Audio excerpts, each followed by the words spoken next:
Ар бир жетекчинин иши түзүлгөн жумуш ордуна байланыштуу бааланат. Муну жаңы келген өкмөт башчы Мухаммедкалый Абылгазиев Ысык көлгө болгон иш сапарында айтып, өкмөттүн аймактардагы өкүлдөрүн кулактандырды. Мындай талап аркылуу өлкөнүн экономикасын жандантып, жаңы жумуш орундарын түзүүгө болорун премьер-министр айтууда. Бирок дал ушундай чакыруулар экс-президенттер Аскар Акаев жана Курманбек Бакиевдин мезгилинде да айтылып, жыйынтык болгон эмес дешет талдоочулар. Биринчиден, мамлекет, анын ичинде өкмөт өзү кандайдыр бир лозунгду жасагандан кийин, жарыя кылгандан кийин ага аткарууга шарт түзүп бериш керек. Мисалы үчүн губернатор кандай жумушчу орунду жасай алат? Эгерде өзүнүн айталы бюджет тарабынан бөлүнгөн акчасы каражаты жок болсо, аким кандай жасай алат? Эгерде анын 14-15 айылдык округтарындагылардын ичине бир 80-90% дотацияда отурса. Аймактардагы өкмөттүн өкүлдөрүнүн ишинин жыйынтыгы жылдын аягында аймакта түзүлгөн жумушчу орундардын жана калкка көрсөтүлгөн жардамга карап чыгарылат.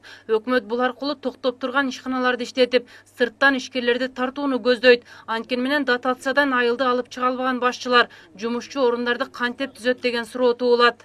Биздин чоңдор, айрыкча регионалдык чоңдор абдан мобилдүү, абдан метайым, баягындай бир көз боемочулук менен жакшы шугулданган адамдар болуп калышты. Менимче булардын баардыгы кагаз жүзүндө аткарылат. Бир жумалык, бир айлык, балким 3-4 айлык жумуш орунда түзүлөт да, анан рапорттор берилип, орден медалдар тагыла баштайт.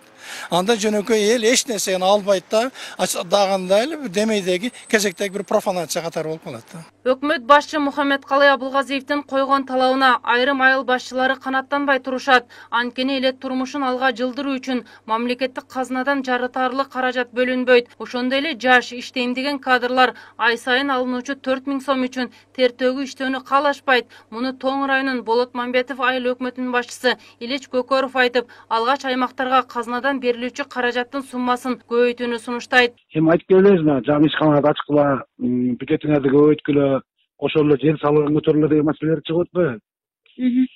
Ошол убакта деген биз жанагы жерди трансформация кылып ишкана кура албасак, анан биз кандай деңгээлде иш алып бара алабыз? Баягы мамлекеттик жогорку органдан ошол нерсе трансформацияланып келгенге чейинки убактын инвестор качып кетет. Мага андай лакитанын кереги жок, мага жер бергиле, мен салам, эртең запуск кылам, бир күнү көбүл таба башташым керек, мен сага налог төлөшүм керек, аренда акын төлөшүм керек деп атпайбы.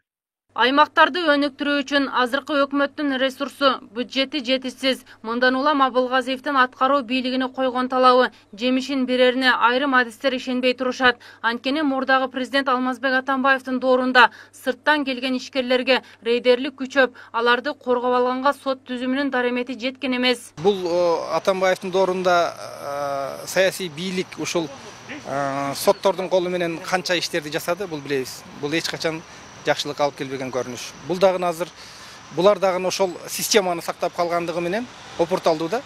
Атамбаевдин жорундагы эң жаман система бул саясий коррупция бардыгын башкарып алгандыгында болгон да. Азыр ошол системадан кеттик, биз андайга барбайбыз дейт, бирок ага кепилдик жок. Ошол мурдагы бойдон турат да. Ошонусу менен коркунучтуу. Кыргызстанда реалдуу экономикалык сектор учурда жеке колдорго өткөн. Мындан улам аткаруу бийлиги аймактарда жаңы кайра иштетүүчү же токтоп турган завод фабрикаларды жандандат деген өкмөттүн талабын Ахматов куруу убада катары сыпаттайт. Бул үчүн Абылгазиев алгач административдик реформаны ишке ашырып, керексиз бюджетте олтурган чиновниктердин санын кыскартууну колго алышы керек. Гүлзара Бакаева, Дастан Кадыркулов, Next TV.